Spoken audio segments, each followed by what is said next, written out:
বাঙালির প্রাণের উৎসব তো শুরু হয়ে গিয়েছে। আর উৎসব মানে তো নানা রকম খাওয়া দাওয়া আর মিষ্টিমুখ তো চলতেই থাকবে। তো কোনো রকম মাখামাখির ঝামেলা ছাড়াই রাবড়িদার এই রসালো মিষ্টিটা বানিয়ে নিতে পারেন ঝটপট। তো চলুন রিতার রন্ধনশালায় আজকের রেসিপিটা শুরু করি। সসপ্যানে প্রথমে হাফ লিটার দুধ গরম বসিয়ে দেবো রাবড়ি বানানোর জন্য। আর এখানে এই মিষ্টির মধ্যে একটা পুর দিতে হবে, তো এর জন্য প্রথমে কিছুটা 250 গ্রাম মতন খোয়া ক্ষীর নিয়েছি, তো এটা গ্রেট করে নেব। দুধটা ফুটে হাফ হয়ে আসলে এর মধ্যে 3 টেবিল চামচ গুঁড়ো দুধ আর 2 টেবিল চামচ চিনি দিয়ে ভালোভাবে মিশিয়ে নেব।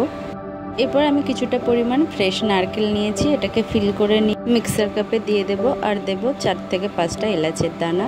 একবার ব্লেন্ড করে নিয়ে এর মধ্যে দিয়ে দেবো 10 থেকে 12টা কাজু বাদাম। আবারও ব্লেন্ড করে নিয়ে প্যানে ঘি গরম করে সমস্ত নারকেলের পুরটা দিয়ে দেব।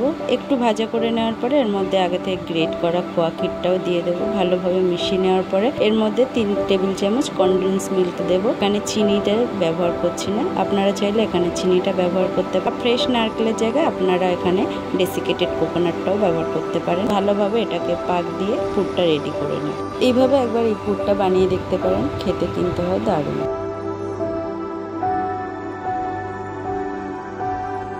এদিকে রাবড়িটা প্রায় হয়ে এসেছে, আরো 2-1 মিনিট ফুটিয়ে নিলেই রেডি হয়ে যাবে রাবড়িটা। এরপর পুরটা একটা প্লেটে ঢেলে নেব ঠান্ডা হওয়ার জন্য।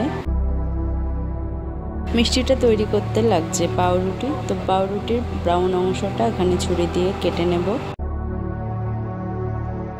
আর এই কেটে ফেলা অংশটা ফেলে না দিয়ে ব্রেড ক্রাম্ব বানিয়ে রেখে দিতে পারেন, অন্য কোনো রেসিপিতে এটা ব্যবহার হয়ে যাবে। এরপর ব্রেড স্লাইসগুলো নিয়ে বেলুন চাকিতে বেলে নিলে একটা শেপ চলে আসবে। একইভাবে সবগুলো বেলে নেব এখানে ব্রেড স্লাইসগুলো।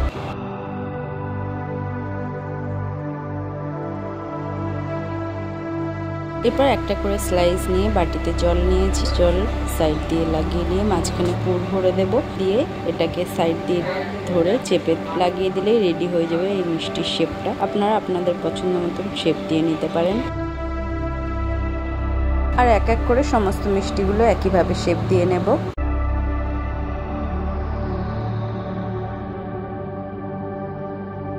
আর এবার বলি বন্ধুরা, আমার রেসিপিগুলো যদি আপনাদের পছন্দ হয়, ভালো লাগে, অবশ্যই লাইক, কমেন্ট আর শেয়ার করতে ভুলবেন না।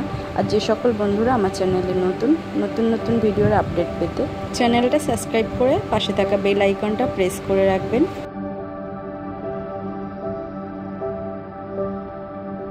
এদিকে গ্যাসে প্যানে তেল গরম বসিয়ে দিয়েছিলাম, তো এরপর গরম তেলের মধ্যে এক একটা করে পিস ছেড়ে 2 পিঠ লাল করে ভেজে নেব। যদি ডিপ ফ্রাই খেতে আপনি পছন্দ না করেন, তো সেক্ষেত্রে ফ্রাই প্যানে অল্প তেল গরম করে সেঁকে নিতে পারেন 2 পিঠ। আমি 2 রকম প্রসেসেই করে দেখাচ্ছি। আমি এখানে সানফ্লাওয়ার অয়েলের মধ্যে 3 টেবিল চামচ ঘি মিশিয়ে নিয়েছিলাম, তো অংশটা আমার স্কিপ হয়ে গেছে। আপনারা চাইলে পুরোপুরি ঘিয়েও বানাতে পারেন, সেক্ষেত্রে টেস্টটা আরও বেটার হবে। 1 কাপ চিনির মধ্যে 1.25 কাপ জল দিয়ে আর ওর মধ্যে 2টো এলাচ ফাটিয়ে দিয়ে একটা শিরা বানিয়ে নিয়েছি। আমি সেটা এখানে দেখাইনি, ভিডিওটা বড় হয়ে যাবে বলে আমি ওই অংশটা স্কিপ করে দিয়েছি। তো শিরাটা আপনারা আপনাদের পছন্দ মতো বানিয়ে নেবেন।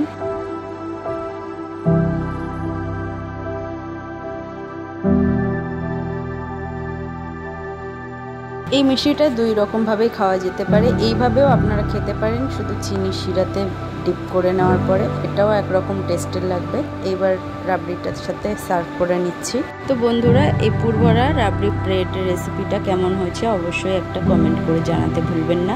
আপনারা যদি আরও অন্য কোনো রেসিপি দেখতে চান সেটাও কমেন্ট করে জানাতে পারেন। শেষে বলি, এবছর প্রাকৃতিক নানা রকম বিপর্যয়ের মধ্যে দিয়ে আমরা চলেছি, তো তার মধ্যেও বাঙালি শ্রেষ্ঠ উৎসব এসে হাজির হয়েছে দুয়ারে। তো সবাই মিলে উৎসবে মেতে উঠুন, আনন্দ করুন, কিন্তু খুব সাবধানে। আর আমার চ্যানেলটা সাবস্ক্রাইব করে পাশে থাকবেন। সকলকে ধন্যবাদ।